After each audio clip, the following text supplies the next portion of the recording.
Hi, this is Sal Jade from the Psychic Healing Academy, and welcome to day 17 of staying positive and motivated while you're manifesting your goals and your dreams. Today we're going to look at one of the biggest spiritual lessons that we have here on earth as human beings, and that is patience. And there is a reason why in the tarot deck, for example, patience gets a whole big massive major arcana card of its own. And that is because it really is one of the deepest lessons that we have to learn here on earth. And it can also be one of the deepest and most significant blockages to our manifestations. And today's tip, I just want to explore why this is and how you can overcome it, and give you a couple of little strategies that you can work with when you are experiencing impatience, when you're trying to manifest something. And this is whether you are an entrepreneur or an artist or a healer trying to attract more clients. And hopefully this will help you when you are experiencing that very awful despair that can come with impatience. So, as an Aries, with an Aries ascendant, I consider myself a little bit of an expert on impatience, and I would have to say that this has probably been one of my biggies on my journey to experiencing success in my business and also with manifesting in general.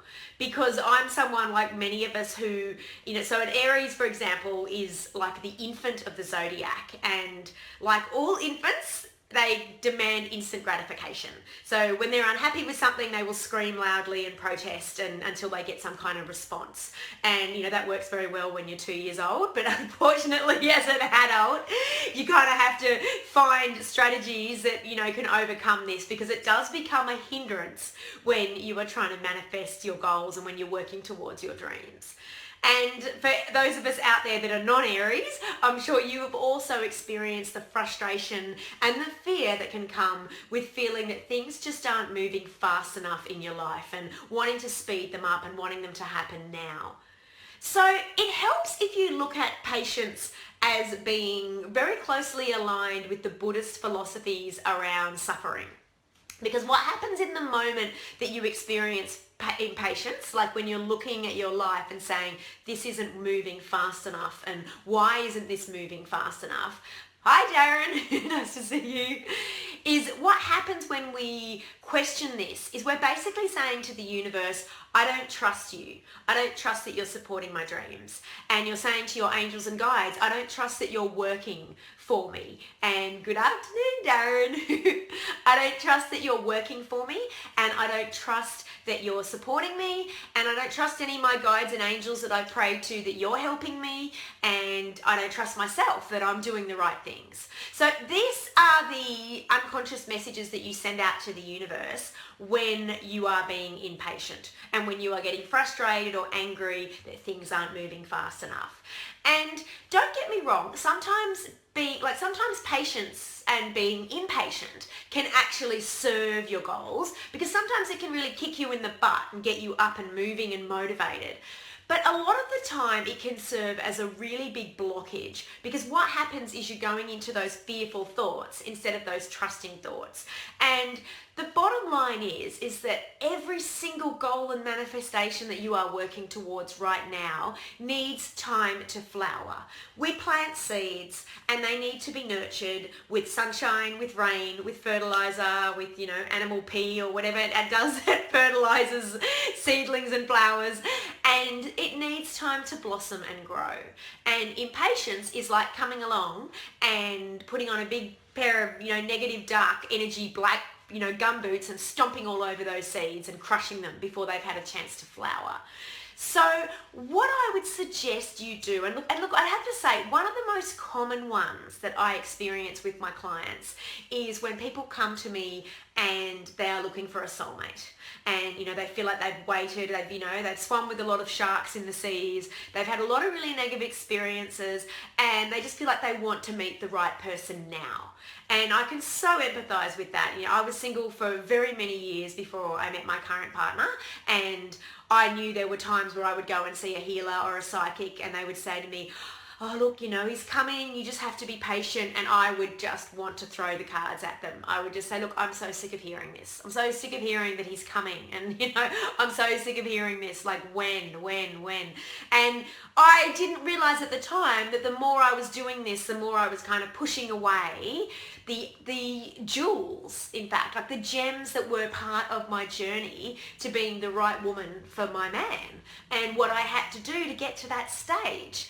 And it's only now with perspective that I can look back and realize that, the 2 or 3 years before I met my husband, I was not even close to being the right woman for him. Like, I had so much healing to do from past decisions and past relationships, and I really had to learn about compromise, and I had to learn about how to be a good partner and how to be the right partner for him.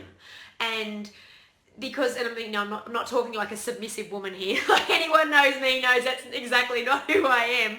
But I actually had to learn to be, someone who could come into a relationship as an equal. So my partner that I'd been with, my most serious partner before I'd met my husband, I'd been with him in a long distance situation. So a lot of the time I was very free thinking and independent, and, didn't have to make that many compromises. I had to make some, but not the kind of compromises you need to make to be in a long-term commitment, like a long-term marriage.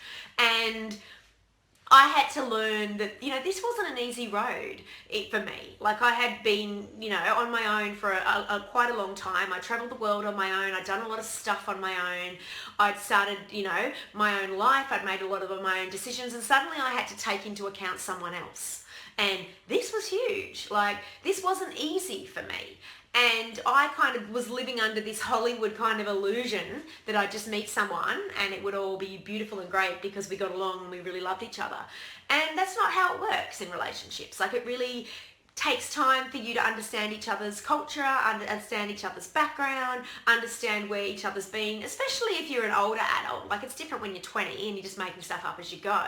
But when you're older, you really do have, your own, you're set in your own ways. And I needed to learn this with my husband and myself before, I had to get to that stage. And that took a bit of maturity on my behalf, and I wasn't ready for that. And interestingly enough, and I do say this to my clients as well, if I look at perspective, that great big beautiful tool that the angels gives us, and looking at the bigger picture, if I had met my husband, 3 years before I did meet him, he wouldn't have been ready for me either.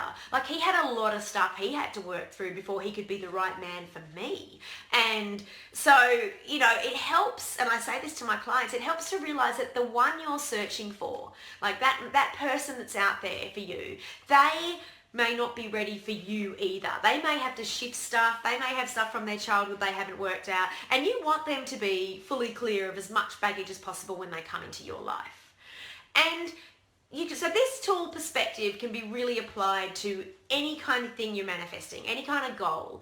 Like, everything has its right time to ripen and blossom. And if you've got a business idea you've been working on for a long time, the world might need a little bit more time before it's ready for it. So something like Facebook, for example, which has just taken off hugely, is probably one of the biggest and most successful entrepreneurial business ideas of our time and our generation. If Mark Zuckerberg had come up with that 20 years ago, like, even if the technology had been in place, people might have still resisted it so much. They might not have been ready to be that reliant on smartphones or to be that reliant on technology, and it might not have taken off. So it's really important to think about your own ideas like that and going, okay, sometimes the angels and your guides are working behind the scenes to prepare the earth and to prepare you and to prepare your potential clients for what it is that you have to offer. So please keep that in mind if you are experiencing impatience. Sometimes things just need to settle, more information needs to come in, and more things need to be put into play before stuff can take off as a success. And look, I know that with my own online courses, for example, like I always wanted to teach and I always wanted to teach online and run my workshops online. And when I first had that idea like 7 or 8 years ago, when I first started teaching live and experiencing the frustrations of, not being able to find the right venue, people cancelling and not showing up and thinking, oh, I wish I could just do this online sometimes because I wouldn't have these problems. At that time, the Udemy and Thinkific and the platforms that I used to sell my courses didn't exist. So, that I was frustrated because I was looking for solutions, but they actually hadn't come into play yet. And it was only with, reminding myself to be patient and, reminding myself to have the faith that when those platforms came along, I was able to see them, because I wasn't frustrated anymore and I wasn't impatient. So for you, if you could do a couple of things if you feel yourself becoming impatient. The first one is to get some perspective by looking at some of your past goals that have come to pass. So look at some of your past achievements that you've been working on, that you worked on hard, that actually did happen. And I want you to just ask yourself honestly, with a bit of self-reflection, ask yourself, would I have been ready for that earlier? Like if that had been successful earlier, would that have worked out as well? And just do a bit of reflecting on some of your past goals, like the way I just did with my soulmate situation and with my Udemy and my, online courses situation. And the second thing I'd love you to do, and I know it's the bog standard basic buyer and base solution, but it really does help, is when you feel yourself getting impatient, just walk away from what you're working on and go for a walk in nature and just say to your angels and guides, please help me to find patience. Please help me to trust the process. Like ask them to do that. Like you might be used to constantly asking them to speed up your goals, which is great. They can do that. But the first thing has to be is that you are the one who's trusting. Because if you're not trusting, then, there's not much they can do. You need to be the person that, implements the change in your life, and you need to be the one that has the faith. So ask them to help you trust that your goal will come to pass. And lastly, ask them, is there anything else I need to be doing? Like that's a really valid question. That's not badgering them and that's not doubting. That's just saying, look, is there something I'm not doing that I need to do? Because by asking that, you're giving them some wiggle room. Like you're giving them something to work with in the canvas. You're giving them some paint to paint you a picture of, another direction you might need to be taking that you're not taking. So I hope that's helped you today for day 17, learning how to overcome impatience and learning how to apply that when you're manifesting and learning how to remove those blockages that may be bringing in some interference when you're trying to manifest something that's really important to you. I'm Sal Jade from the Psychic Healing Academy, and if you have enjoyed this, please like, comment, share, and I look forward to seeing you tomorrow for day 18 of staying positive while you're manifesting your goals.